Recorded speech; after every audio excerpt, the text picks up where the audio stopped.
Hello guys, চলে এসেছি আমি আবার একটা ছোট্ট ব্লগ নিয়ে।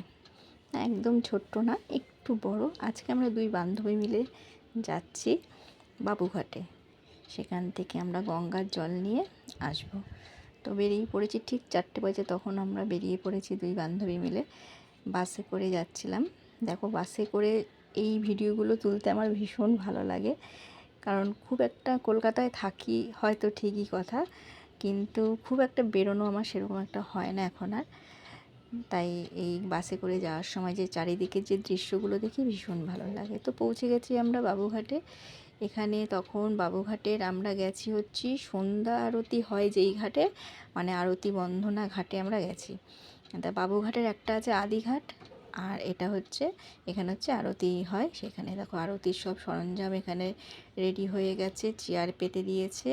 যারা যারা অনেকে এসে দেখেছো, অনেকে এবার ব্লগেও দেখতে পেরেছো যে সন্ধ্যা আরতি কীরকম হয় বাবুঘাটেরটা। তো তখন থেকেই প্রিপারেশান চলছে, কিছু কিছু লোকও চলে এসছে। তখন প্রায় বাজে তখন 4:30 আমার মনে হয়। এটা শুরু হয় গরমকালে শুরু হয় 6টায়, 6টায় কি 6:30টার মধ্যে শুরু হয়, আর শীতকালে একটু তাড়াতাড়ি হয়, 5:30টায় মনে হয় শুরু হয়। তো আমরা যখন জলটা আনতে গেছি তখন পুরো জোয়ার ছিল, আর এত ভালো লাগছিল।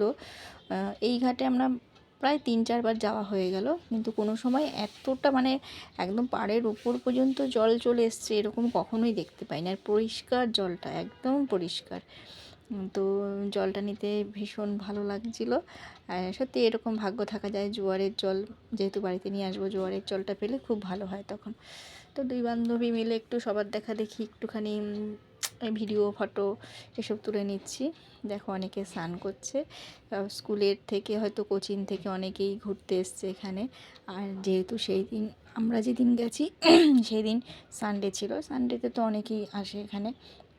তো চারিদিকটা তোমাদেরকে একটু ঘুরিয়ে দেখিয়ে দিচ্ছি। দেখো কি ভালো লাগছে, আমার তো মানে মনটা ভরে যায়। ওই একদিন গেছি, মনে হয় কি এরকম তো প্রায়ই আমরা আসতে পারি। আমার বান্ধবীকে আমি বলছি, আমরা তো এরকম প্রায় এসেই বসতে পারি, কিন্তু সেটা আর হয় না। সারা দিনের কাজকর্ম সেরে তখন মনে হয় কি কতক্ষণে একটুখানি থাক, আবার বেরোবো, আবার জামা পরবো, আবার বেরোবো। কিন্তু যখন বেরিয়ে পড়লে এই যে দৃশ্যগুলো দেখি, তখন মনে হয় কি এগুলো তো ফিরে পাওয়ার না, না যতক্ষণ আছে ততক্ষণ এগুলো এনজয় করে নিই। তো আমার বান্ধবী আমাকে টাকা দিল, যেরকম মা গঙ্গার ওখানে টাকা দিতে হয় সেরকম বান্ধবীরটা আর আমারটা দুজনেরটাই দিয়ে দিলাম মা গঙ্গার বুকে ছুঁড়ে মেরে।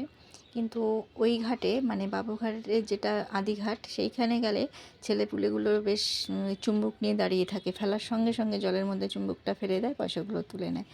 যাই হোক, কোনো কাজে লাগলে তো তবুও ভালো, ওদের কাজে লাগে। দেখো এই সিনটা দেখো, মানে কি ভালো যে লাগছিল। সন্ধেটা ঠিক মুহূর্ত মুহূর্ত সন্ধ্যের, আর আকাশটা প্লাস জলটা যেন শান্ত হয়ে রয়েছে। একটা মানে আমার কাছে তো ভীষণই ভালো লাগছে। তোমাদের কাছে কার কীরকম লাগছে বন্ধুরা বলো। ওই দেখো, আমার বান্ধবীও মাথা নাড়ালো, বললো হ্যাঁ ওরও ভালো লাগছে। এই যে আরতি বন্দনা ঘাট। তো এখানে আমি আরতিটা একদিন দেখিয়ে দেবো। অনেক আগে গেছি, অনেক আগে ভিডিও তোলা রয়েছে, যদি সেটা খুঁজে পাই তো অবশ্যই আমি দেখিয়ে দেবো। নইলে আমি আমার বন্ধুদের জন্য আরেকবার আমি যাব, ঠিক আরতির সময়টুকুই যাব। ভীষণ ভালো লাগে। শুধু আরতির সময় যেহেতু ঢাকটা বাজে না, সেহেতু আমার একটু এই ঢাকটা না বাজার জন্যই আমার আরতিটা একটু মনে যেন ফ্যাকাশে লাগে। একটু নুন কম হলে, যেমন তরকারিটা নুন মিষ্টি সমপরিমাণ হলে তরকারি ভালো লাগে খেতে, ঠিক এখানেও তাই। সব কিছুই ঠিকঠাক থাকে, মানে ছিল সব কিছুই, কিন্তু মনে যেন একটা ঢাকের আওয়াজ হলে আরতিটা আরও সুন্দর লাগবে। যাই হোক, অনেকেই এসছে দেখো, বেশ সবাই, কেউ ফটো তুলছে, কেউ ঘুরছে। ওই দেখো, ওই মেয়েটা আবার দৌড়ে দৌড়ে যাচ্ছে, কী করতে যাচ্ছে কী জানি, দৌড়ে গিয়ে মনে হয় ফটোই তুলবে। সবাই ফটো তুলছে এখানে, মানে এত সুন্দর দৃশ্যটা দেখে সবারই ফটো তুলতে ইচ্ছা করছে, যার ইচ্ছা করে না তারও তুলছে। তো আমাদের মোটামুটি অনেকক্ষণ বসলাম এখানে, দুই বান্ধবী মিলে একটু বসে গল্প করে তারপরে ফেরার টাইম হয়ে গেল। আমরা দুজনে মিলে এসে বাসে উঠে পড়েছি। পুরো ফাঁকা বাস না, পুরো ফাঁকা বাসটা আমাদের যায়নি, যেহেতু এটা শেষ, তাই জন্য এখানেই আমাদের ফাঁকা বাসটা আমরা পেয়ে গেছি, এখান থেকেই উঠেছি। তো আমার ভিডিওটা কেমন লাগলো বন্ধুরা কমেন্ট করে জানিও। তো টাটা বাই বন্ধুরা।